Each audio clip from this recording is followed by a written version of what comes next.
So we have this what we call epitope. It's a specific region of an antigen that is recognized by your B cells or your T cells. Now, in other words, your epitope is actually a component, a part of your antigen that is, when recognized by your B cells or T cells, that would actually give us, no, it will give us information or signal your immune cells or your immune system that that molecule is actually an antigen or foreign or non-self. So in other words, it's a marker in your antigen only, not found in your own cells. Then we have this what we call alleles. These are actually genes that control a particular trait at a specific position on a chromosome, and it codes for slightly different varieties of the same product.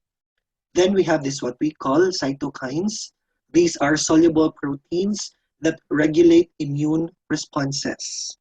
Now, your cytokines are actually released by your immune cells. Let's say, for example, your T cells. Your T cells, during antigenic stimulation or during exposure to an antigen, what would happen is that these cells would undergo conformational changes. And the end result of these conformational changes is the production of soluble proteins that is what we call now cytokines. Now, your cytokines, when released, play many roles in the immune system such that they help regulate immune responses. Now, we also have this what we call APCs or antigen presenting cells. These are cells that process antigen and display fragment on the cell surface in association with an MHC protein. Now, I want to direct your attention to the phrase process antigen. Process antigen. What does that mean? Now, your APCs, when exposed or when it encounters any antigen, it subjects that antigen to a certain process. That's why the term used here is process antigen. And what is that process? We call that process proteolysis. In other words, your antigen, when exposed to APCs, your APCs, which will actually engulf these antigen in the process of proteolysis will be converted to display to a certain fragment. That's why in this definition it's written there and meaning after the antigen was processed, what will happen next? And display fragment. Okay? Now these fragments are actually what we call peptides. Why? Remember what will happen if your proteins undergo a process of proteolysis. Your proteins will actually be broken down into peptides. That's why the end result of this process is the display of fragments. Fragments or peptides. And where are these fragments displayed? On the cell surface. On the cell surface of the APCs. On the surface of APCs. In association with an MHC protein. So, everyone read with me, in association with an MHC protein. Notice that for your immune system to generate a more effective immune response, your fragments that are displayed on the cell surface must be associated, must be bound, must be complex to another set of proteins we call MHC or major histocompatibility complex proteins. My discussion will revolve on this definition. So I want now you to look at the figure below. Now we have this what we call professional APCs or antigen presenting cells. Namely, we have dendritic cells, macrophages, and your B cells. In your book, what's written are just these three cells. But in recently published journals, we have additional APCs which are considered atypical. So your phagocytes no, are actually now belongs to a group of cells we call APCs. Now you might ask, why is there a need for us to know or to discuss MHC? Why? So what are the roles that these group of proteins play? Now, recognition of non-self is very important. It's because we actually need, no? We actually need to know which are considered our own cells are and which are considered foreign or non-self, that is to generate now an effective immune response. Now, the instruments for this discrimination are receptors present on immune cells. Again, receptors present on immune cells. Let me discuss it further by showing you this diagram. Now look at that cell labeled DC. That cell is actually representative. The DC there would mean dendritic cell. Now notice that your dendritic cells actually have substances that are present on its surface. So we have there the MHC and the different CD receptors. Now again, if we recall the definition of your APCs, these are actually cells which process antigen and display the fragments on its surface in association with MHC complex. So your DC here is actually now presenting the peptide, the circle there attached to the MHC. No, thus the definition. Okay. Now take note that we also have these cells here labeled CD4 and CD8. So your CD4 cells are also known as T or helper cells, whereas your CD8 are also known as T cytotoxic cells. Okay, so I will discuss later why do we name these cells such. Now, my point here is that when you look at these CD4 and CD8 cells, the surface of these CD4 and CD8 cells is that these immune cells actually contain substances on their surface. And these substances are actually what we call receptors. Receptors. In other words, your CD4 and your CD8 cells or any other immune cells would not actually recognize the peptides displayed on the surface of your antigen-presenting cells without the presence of these receptors. So we have TCR for CD4 and CD28. Now your antigen-presenting cells, on the other hand, must have CD80 or 86 and MHC bound to the peptide. So I will discuss this in detail as we go on with our discussion. Now, B cells recognize epitopes on intact molecules, while T cells recognize epitopes on antigen fragments that are complex to molecules on the surface of antigen-presenting cells. Now, let me break down these terms for you for easy understanding. Now, let's start with B cells. So this paragraph is actually talking about two types of immune cells, B cells and T cells. Now, for B cells, there is a need for your B cells to know that that particular molecule is an antigen or foreign or non-self. No? Your B cells should only recognize these epitopes that are actually intact. So, showing you this picture here. So, we have here a B cell. Okay? So, your B cell would actually only recognize pathogenic bacterial cell which are not degraded by your phagocytes. In other words, intact pa siya, buong buo, intact. So, the polysaccharide antigen containing repeating epitopes which are considered intact are recognized by your B cells. So, dapat intact, B cell intact. Now, on the other hand, your T cells. So again, what are the two major subsets of your T cells? We have CD4 and CD8.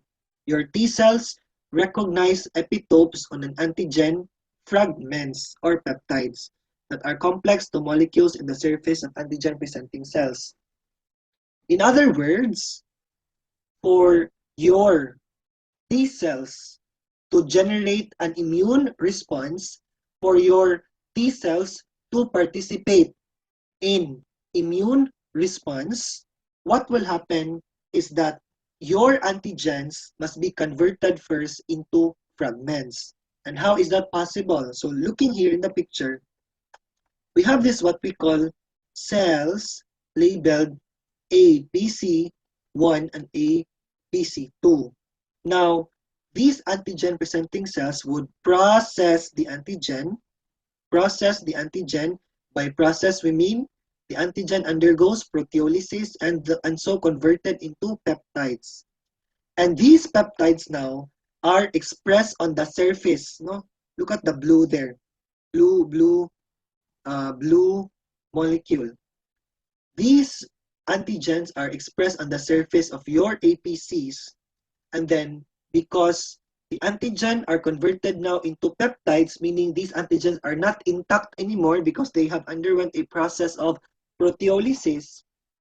Now your T cells are ready to participate now in the immune response. In other words, choosy immune T cells. Why choosy? It's because there is a need to convert an intact molecule or to break down an intact molecule into peptides before your T cells would know, this is an antigen. I should do something. Okay? So I hope you're getting that. So B cells, intact molecules. T cells, fragments or peptides.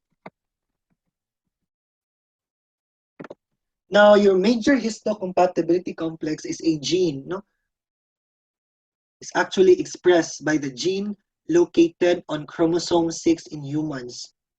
And this gene on chromosome 6 encodes the antigen-presenting molecules designated as class 1 MHC and class 2 MHC.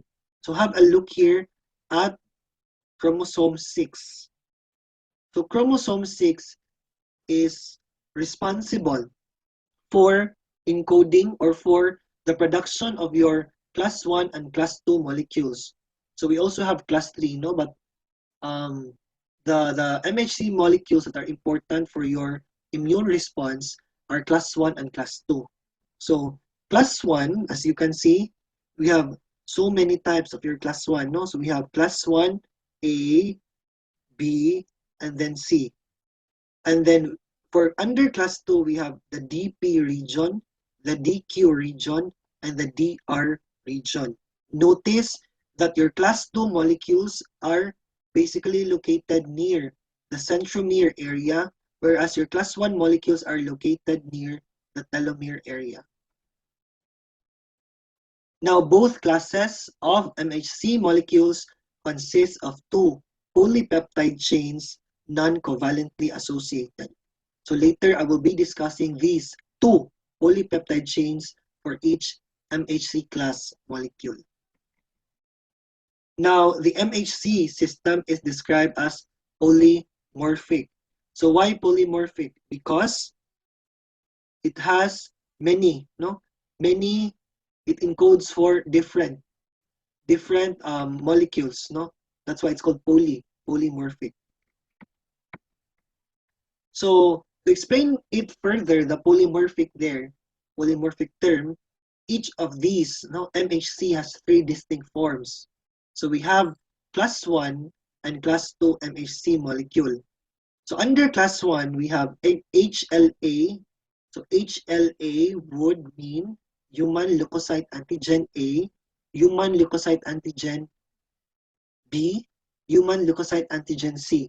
So forms of your class 1 are A, HLA-A, B, and C. Under class 2, we have HLA-DP, DQ, and DR. And you've seen already in the previous slide, where are they located on chromosome 6. So again, which are located near centromere? Class 2. How about near the telomeres? of your chromosome 6, class 1. Very good. Now, the total set of MHC alleles are inherited from one parent as a haplotype. In other words, you inherit half of these MHC alleles from your mother and the remaining half from your father. Okay? That's why it's considered a haplotype. Now, each form of MHC has several alleles or variants in the population. That's why since you have inherited half from your mother and half from your father, this will actually create many variants or several alleles, no? Depending on each individual. And then the MHC region was initially discovered in the mouse when researchers were using genetic techniques to study the phenomenon of tissue rejection. That's why the major application of your MHC complex, determining or studying your MHC molecules, would actually help us know whether this particular tissue will be rejected, or when you do grafting, if this particular tissue will be rejected or accepted by your immune system. In other words, to put it simply, your MHC molecules are helpful during transplantation. So if you transplant organs or any other tissue, we need to know if your MHC are compatible or not. So let's start with your class 1 MHC molecules. So these were actually first discovered during blood transfusions. So from individuals who had received foreign graft or blood transfusion, or from mothers who had several pregnancies. Now, the presence of anti-MHC antibodies was determined by assessing their anti-sera. In other words, these antibodies now found on the anti-sera actually caused a lysis to a panel of leukocytes. That's why the first name of MHC, the prior, no, the prior name, previous name of MHC are actually LHLA, human leukocyte antigens. It's because they have this ability, no, because the antibodies directed to your MHC actually have the ability to lyse your leukocytes. Now, resting human T cells express class 1 MHC but not class 2 molecules. Now, I mentioned already that your MHC molecules are actually comprised of two polypeptide chains. Again, two polypeptide chains, a heavy chain and a light chain. Let me discuss that in detail here. Now, looking at this figure here, we have several components of your class 1 molecule. So we have your light chain and your heavy chain. Let's discuss first the heavy chain. Your heavy chain is comprised of several polypeptides, alpha 1, alpha 2, and alpha 3.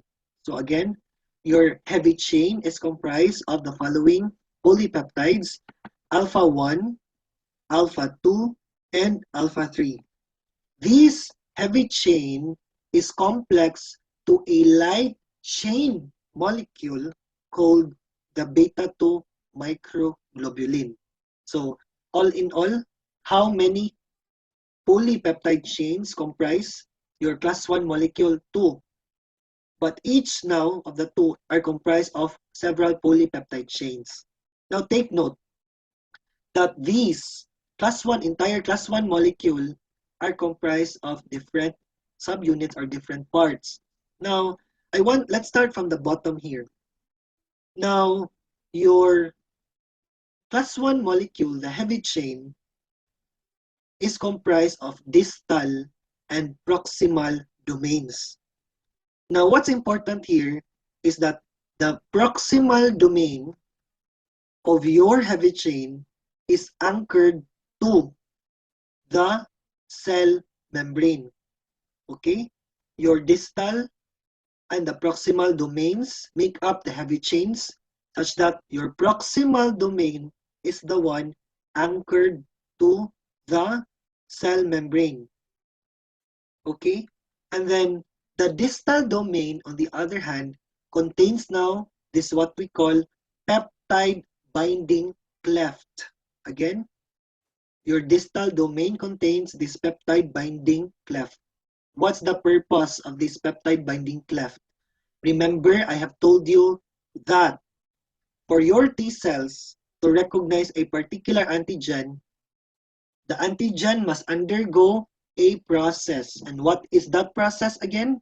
We call that process now proteolysis. And so when your antigen undergoes a process called proteolysis, it is converted into fragments called peptides. Now, these peptides must be associated with MHC molecules. In other words, the peptide must be bound to your MHC molecule for it to be considered as, for it to initiate an immune response, or for it to be recognized by your T cells. And at where, no, at what particular portion or region of your MHC class 1 molecule do these peptides bind? In the peptide binding cleft. Peptide binding cleft in between alpha 1 and alpha 2 subunit of your heavy chain. Okay? So I hope you're getting that. I will discuss this in detail later. What are the purpose of these chains? How are they assembled? And how come your peptides bind to this cleft? What's the reason?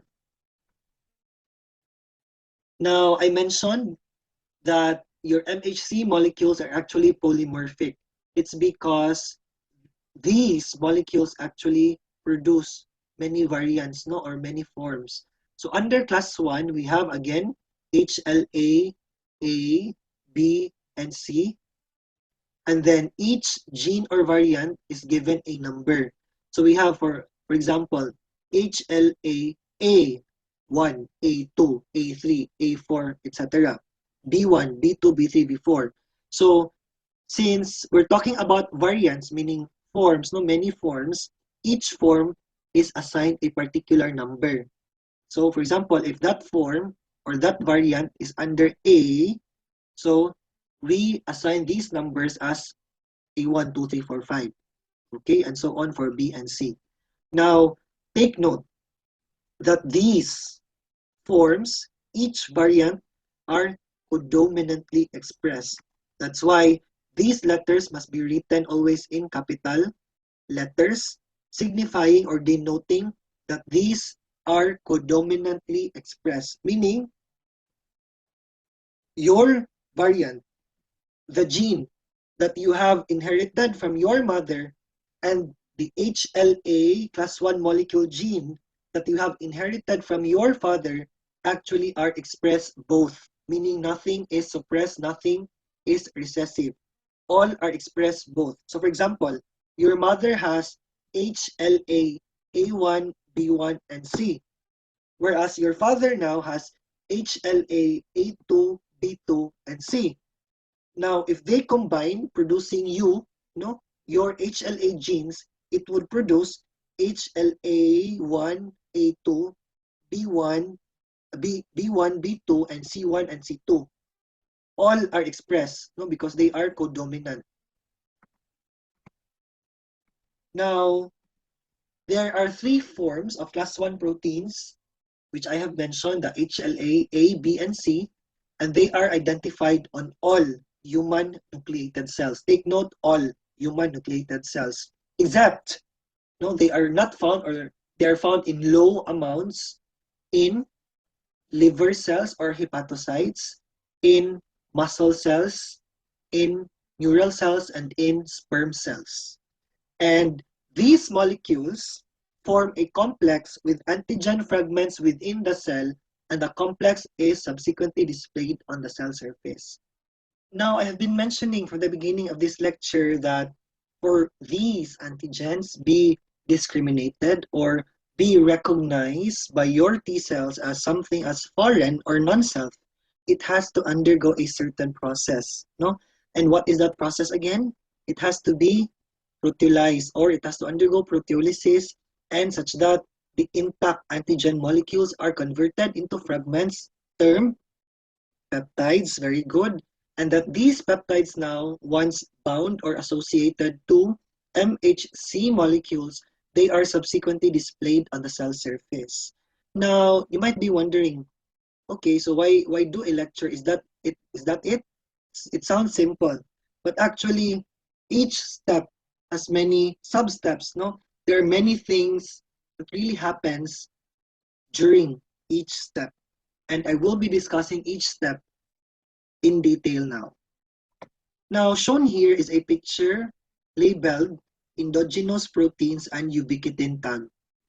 Now, I want you to look at that green material there that is labeled endogenous proteins.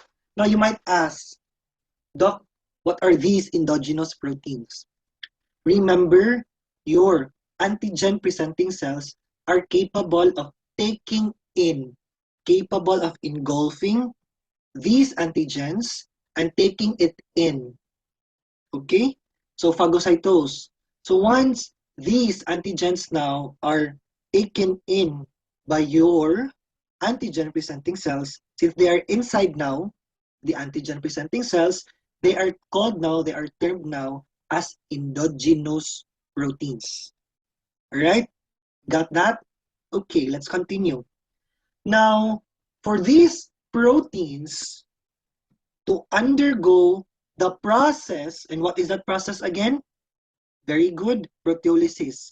For these endogenous proteins now to undergo the process of proteolysis, your antigen presenting cells, the components of your antigen presenting cells must know that that protein is an antigen. Otherwise, what will happen is that it will be proteolyzing, it will be cleaving itself, no?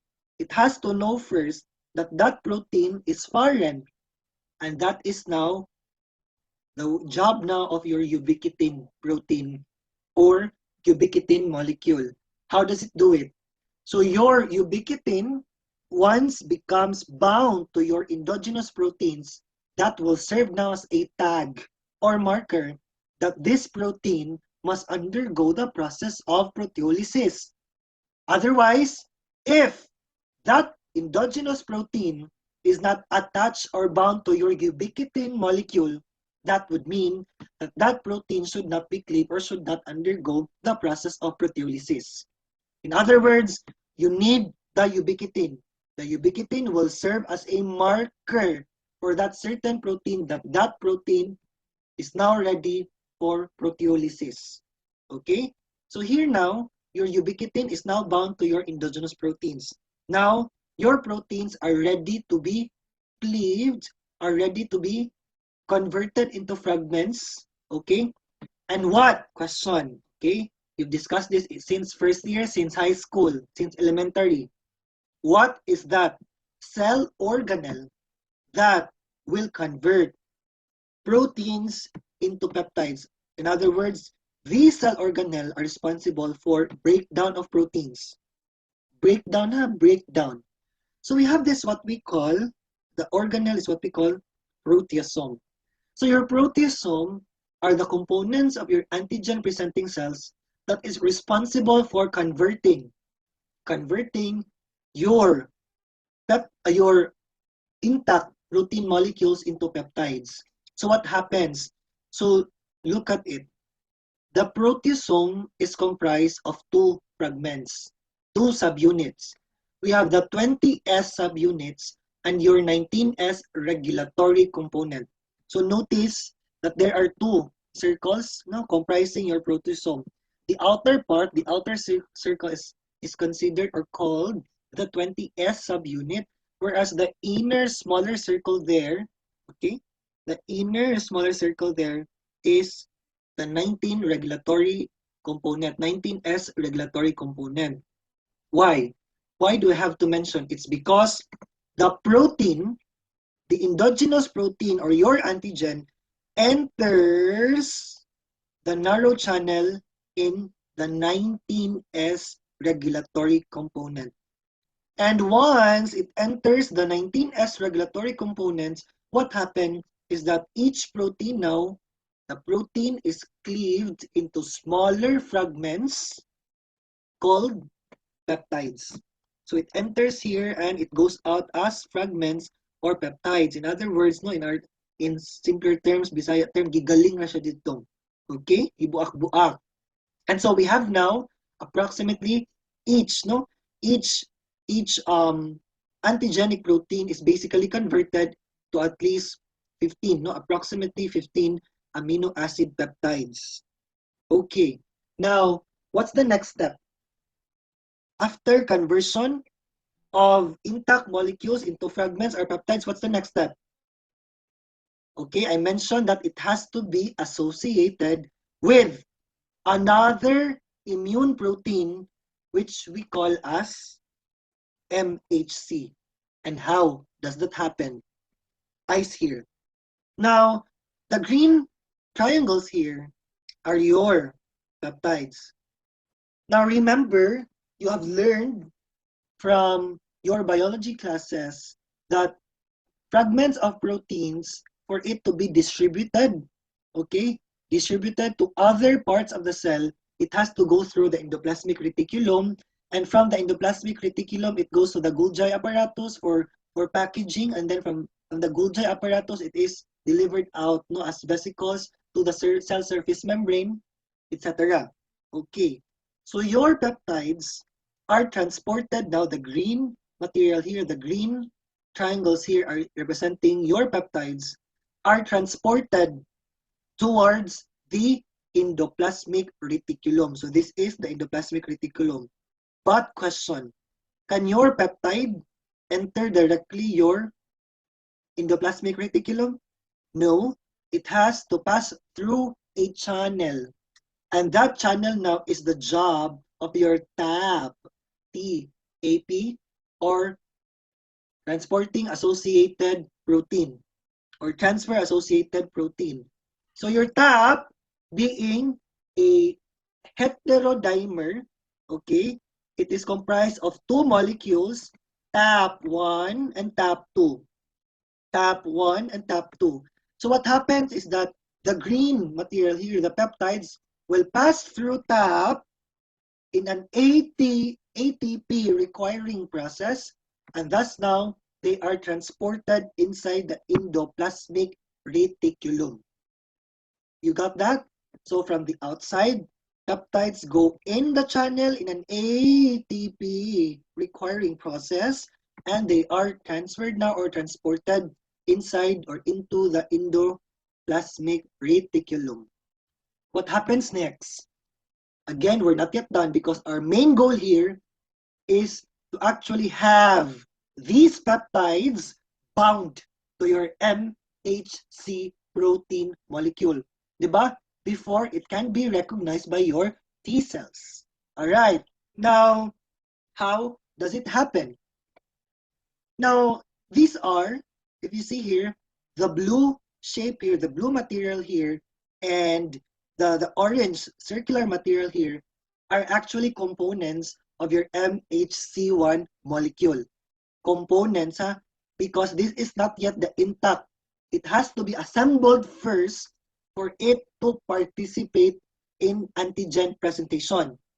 So remember, your endoplasmic reticulum is a site for protein synthesis. And your MHC molecules are actually proteins. Okay? Now, your MHC molecules come in components, several components. And these components must be assembled in the endoplasmic reticulum before it could be associated or bound with the antigen peptides. And how does that happen? Eyes here. Now remember I mentioned that your MHC1 molecule has two subunits, two components. Heterodimer, dimer polypeptide, if you were listening to my lecture. Okay, and what are these dimer polypeptides? The heavy and the light chain. Which of these chains now contains three subunits, alpha 1, alpha 2, and alpha 3? Very good. The heavy chain subunit. And what is the other name of the light chain? The beta-2 microglobulin subunit. Very good. Now, these proteins, the heavy and the light chain must be assembled so that it could participate now in the process of antigen presentation. And how does it happen? Now we need the help of another chaperone proteins.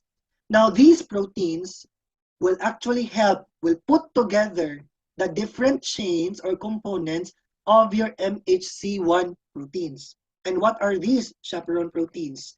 So we have calnexin. We also have ERP57. These are the chaperone proteins which will help assemble your, okay, which will help assemble your heavy and light chain of your MHC class 1 molecules. Now say assemble. They are now assembled. The beta-2 macroglobulin component is now attached to the alpha-1, alpha-2, or the heavy chain component via the help of your chaperone proteins, calnexin, and ER57. Now, is that all? No, because we need, what's the next step? We need the complex, the MHC1 class molecule to be bound to the peptide. Remember? Okay, so we need the peptide to go inside what particular part of the heavy chain? The peptide binding, cleft. And where can we find the peptide binding cleft? What chain? The heavy chain. What subunit? Between the alpha-1 and alpha-2 subunits of your heavy chain. Now, that does not happen automatically. Why? We need another chaperone proteins which will help transport these peptides to the peptide binding cleft. But first, before that binding or transport happens, we need the assembled MHC class 1 molecule to be just near the peptides. So what happens? The peptides no just entered the TAP, heterodimer proteins or channels. And from there, we need the MHC class 1 molecules to go closer the TAP channels so that it could bind the peptides. And we need another protein or chaperone proteins there. We call now another protein tapasin. Okay? Tapasin. So before tapasin, so here, so once bound, okay? Once bound, we have perfectly assembled now heavy and light chain or class 1 molecule. Your calnexin, your other chaperone proteins now will disassemble, will be unbound now because they are forming a stable complex. And then we have your tapasin and calreticulin, which will bring the MHC, stable MHC class 1 molecule near the TAP channels. And once near the TAP channels now, your tapasin will actually help direct the peptides to be bound into the peptide binding cleft here. Now say bind. The peptides now are bound to the MHC class 1 molecule via the help of your tapasin. Now, again, these are chaperone proteins already. And once the peptide is bound already to your MHC complex, it forms now another complex which we term as the MHC class 1 peptide complex. Okay? Now, once bound to the peptide, in the peptide binding cleft, your tapasin, the calreticulin, and ERP57 will be unbound to this complex because these complexes are considered stable. Okay? So say unbind. All right, they are now unbind because they have done their roles and their roles no, in assembling the complex. Now, what happens next? Okay. Now, this protein, what happens next? The complex, the peptide, no, the complex comprised of the peptide plus the class 1 MHC molecule must be transported from the endoplasmic reticulum to the Golgi apparatus and then on the surface, to the surface. So how does that happen? Now, this is the MHC, now, class 1 molecule bound to the small thing here, the peptide. It is transported to the Golgi apparatus in vesicles. So the vesicle will pinch off from the endoplasmic reticulum, and then it is brought to the Golgi apparatus. So what happens inside the Golgi apparatus? This is what will happen to the Golgi apparatus. The class 1 molecules bound to the peptides, no, passes through the cis Golgi, the medial, the trans Golgi for modification, and then eventually from the Golgi apparatus, from the Golgi, once after it passes the Golgi apparatus, and then it attaches itself to the surface. So you might ask, Doc, why does it have to pass through the Golgi apparatus? It has to pass through the Golgi apparatus for modification. Okay? Now from there, from the Golgi apparatus, the vesicle now binds, no, comes in contact with the cell surface membrane, and then once in contact with the cell surface membrane, it is expressed now on the surface outside of that antigen presenting cell. So we have here the antigen MHC class 1 complex, or your MHC class 1 peptide complex, now ready to be recognized by your T cell. And what particular T cell subset will recognize your class 1 molecule, your CD8. Okay? So your CD8 now, uy, naa naman, it's here na. CD8 now sees your peptides being bound to your process, okay? MHC class complex molecule, and now your CD8 is ready to bind to the MHC class molecule. Now you might ask, what happens next? Okay, there is a separate discussion for that. But for examination purposes, you'll have to limit yourself. No, we just stop here. From the binding of C8, we stop here. Binding of C8 to the class 1 molecules complex with the peptide antigen. Okay. Now that you have learned on how antigen processing and presentation happens in association with MHC class 1 molecules, let's discuss what happens in class 2, antigen presentation and processing. Now, class 2 MHC molecules are now known as the HLA-D region. No? Basically, it's because they are found on D region of the chromosome 6. Now, this D region is consist of 3 gene loci. We have the HLA-DP, DQ, and DR. So, again, I mentioned that these class of molecules, the MHC molecules in general, are basically comprised of a dimer, heterodimer of polypeptides. For your class 1, we learned that it is comprised of heavy and light chain, the alpha and the beta-2 macroglobulin chain, whereas for your class 2, these are also comprised of 2 polypeptide chains, the alpha and the beta chains. Now, normally, this is expressed on the antigen-presenting cells. And here, looking at this diagram, we have 2 polypeptides that make up the class 2 molecule. Now, let's break this down. No? Let's discuss this one by one. Now, the alpha chain is comprised of 2 subunits named alpha 1 and alpha 2, whereas your beta chain is comprised of 2 subunits, beta 1 and beta 2. Okay, now these 2 subunits are non-covalently attached to each other. Now, remember in class 1 molecule that only the heavy chain comprised of alpha 1, alpha 2, and alpha 3 are attached to the membrane, the cell membrane. No? This is not the same with class 2.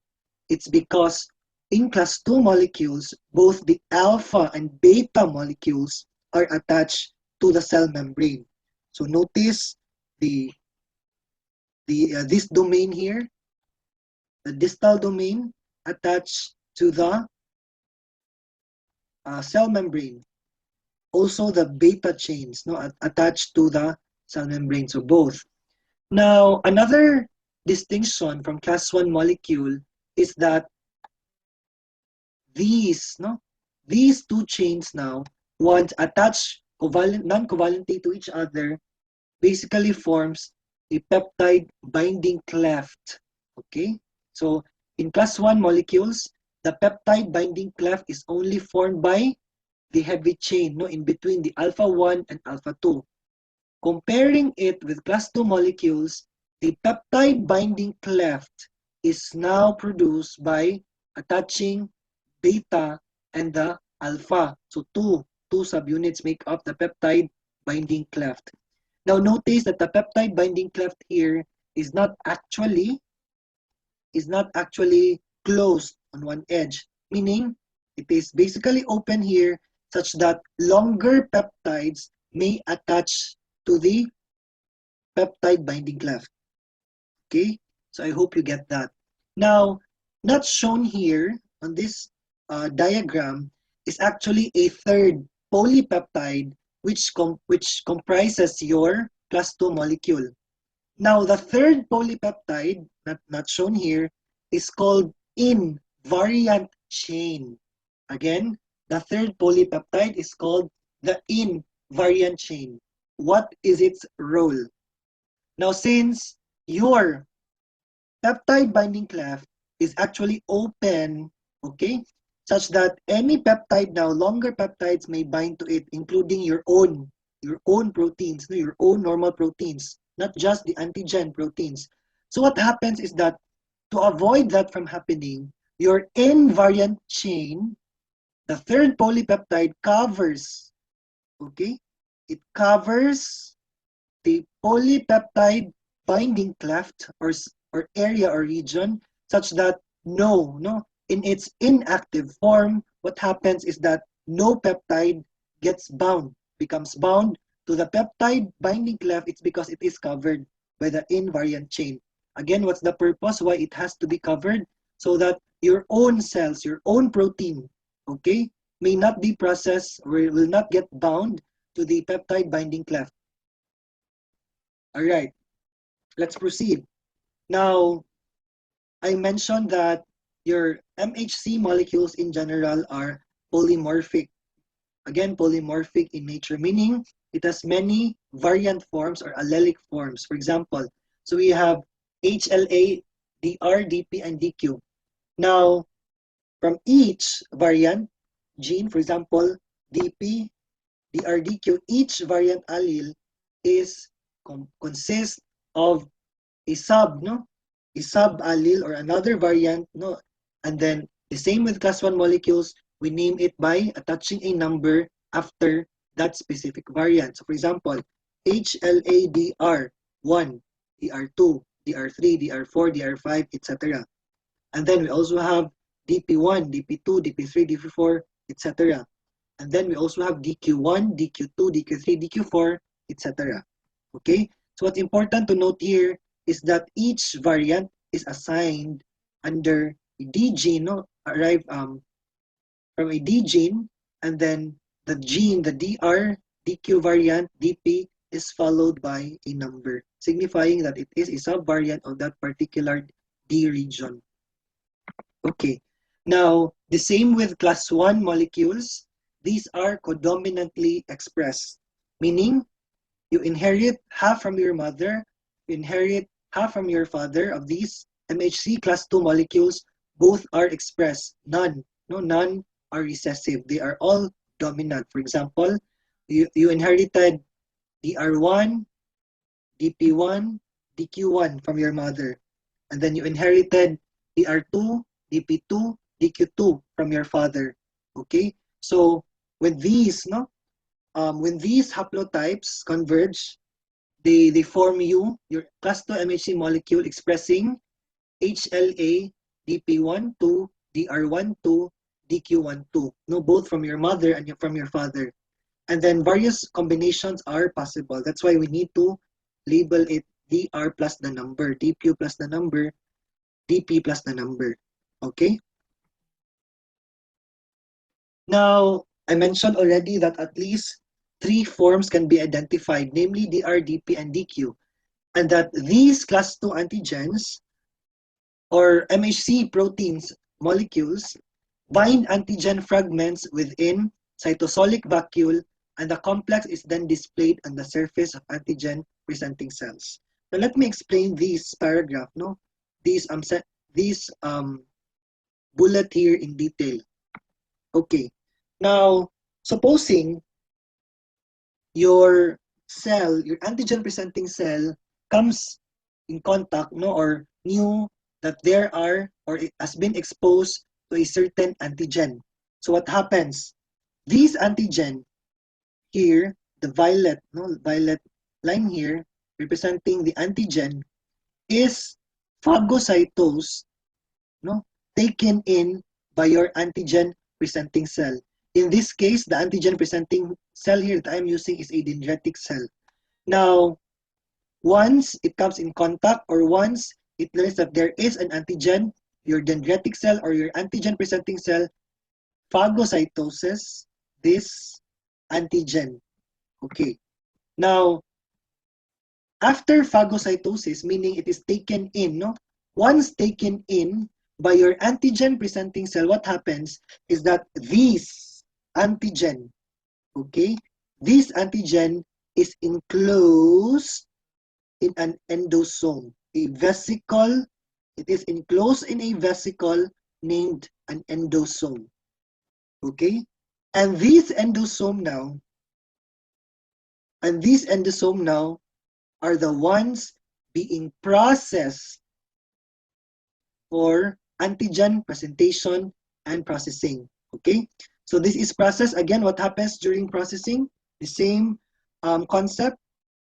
So in processing, we need these intact protein molecule, antigenic molecule to be proteolized, and so these molecules, no, are broken down into fragments or peptides, and after that, the peptides are attached to the MHC molecules. And once attached to the MHC molecules, then it can now be presented on the cell surface of the antigen presenting cell. Okay. Now, it sounds easy and simple, but there are substeps that are unique only to class 2 MHC antigen presentation. Listen here. Now, supposing you have an endosome phagocytosed by your antigen presenting cell. Now, looking at the cytosol are suspended organelles. We have a Golgi apparatus. We also have the endoplasmic reticulum and your lysosome. Now, to review the functions of each organelle, so your rough endoplasmic reticulum is responsible for synthesis of proteins together with ribosomes. And then your Golgi apparatus is responsible for packaging the substances produced from the rough endoplasmic reticulum, packaging it, and then delivering it in vesicles to other parts of the cell. Now, your lysosome actually plays a different role because your lysosome is the organelle responsible for breaking down or digesting any cellular products. Okay, why? How is it possible? How come lysosome is able to do that?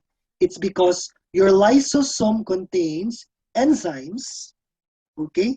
Your lysosomes contain enzymes which are capable of degrading substances. So it could be proteases, okay, which could actually cause degradation of proteins, or could be hydrolases or catalases, and etc. All right, but what's important to note is that your lysosome contains hydrolytic enzymes, which causes breakdown or degradation of substances. Now, once your endosome, okay, once your endosome now is suspended in the cytosol, your endosome fuses with your lysosome, forming a phagocytic vacuole named or termed as endolysosome. So say fuse. So they're fusing now. Termed now, the vesicle, the entire molecule now is termed as endolysosome. And since your lysosomes contain hydrolytic enzymes, these hydrolytic enzymes basically cause degradation of the antigen, the intact protein intact exogenous protein, okay? And so this protein now is broken down into fragments by proteases. All right. So we have now peptide fragments. Now notice also that in the endoplasmic reticulum, where this is actually the site where your protein synthesis happens, is that simultaneously your MHC molecule is there also synthesized in the endoplasmic reticulum. And that again, remember, whatever proteins that are or products synthesized in the rough endoplasmic reticulum, now in this case your MHC2 molecule, these are actually released, no, or packaged as vesicles and then transferred into the Golgi apparatus. Take note, your MHC molecule has two major polypeptide chains, the alpha and the beta. However, a third polypeptide chain attaches to it, which is we term now as invariant chain. Now again, what's the role of your invariant chain? It covers the active site, it covers the peptide binding cleft such that your own proteins now will not be attached, will not be bound to your MHC molecule. Okay? Now, your invariant chain does that role, that is to protect your own proteins, no? Such that it will not be bound now to the MHC class 2 molecule. All right. Now, once your MHC molecule now being synthesized in the endoplasmic reticulum, this is complete or stabilized. This is transported into the Golgi apparatus. Okay? Now, transported from the Golgi apparatus, and from there, Golgi apparatus is secreted in vesicles. Okay? It is secreted in vesicle. Okay, a chimeric endosome. Now, take note. I want to direct your attention here from the intact, no, the complete invariant chain. Look at the complete invariant chain, and once in vesicles now, the complete invariant chain is degraded. How is that possible? Now remember, you have your enzymes produced, no, from or released from your lysosomes during binding or fusing or fusion with the phagosome, forming an endolysosome. Now what happens is that these enzymes causes degradation or breakdown of your invariant chain now, leaving a fragment of the invariant chain in the cleft, the peptide binding cleft. We call that fragment now as CLIP, or class 2 invariant polypeptide.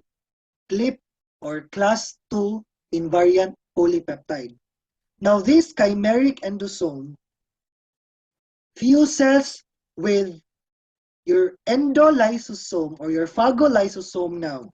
So it fuses such that your CLIP molecule, being the fragment produced after degradation of your invariant chain, once it fuses now with the endolysosome, the CLIP molecule now is replaced by the peptide. And how does that happen? This replacement of the CLIP molecule by the peptide antigenic protein or molecule, this is made possible by another HLE component named HLA-DM. Okay? So your HLA-DM facilitates transfer or replacement of CLIP with the antigenic peptide. Now say replace. It is replaced now. Okay, so you see there from the invariant, from the fragmented invariant chain being replaced by your antigen, facilitated by what? HLA molecule? HLA-DM. Okay, it is replaced now, and then you produce now an MHC class 2 peptide or antigen complex, also termed as antigen MHC class 2 complex. Now, once the complex is formed, the vesicle, another vesicle is formed which pinches out from that endolysosome, okay? And this vesicle now attaches itself to the surface to express on the cell surface the antigen MHC class II complex, also known as your MHC peptide complex. Now, once expressed on the surface of antigen-presenting molecules, what happens now is that this is now ready to be presented to your T cells. And what particular subset of T cell is responsible for recognition or presentation of MHC class II molecule? Very good, CD4. Okay? So MHC class 1, CD8. MHC class 2, CD4.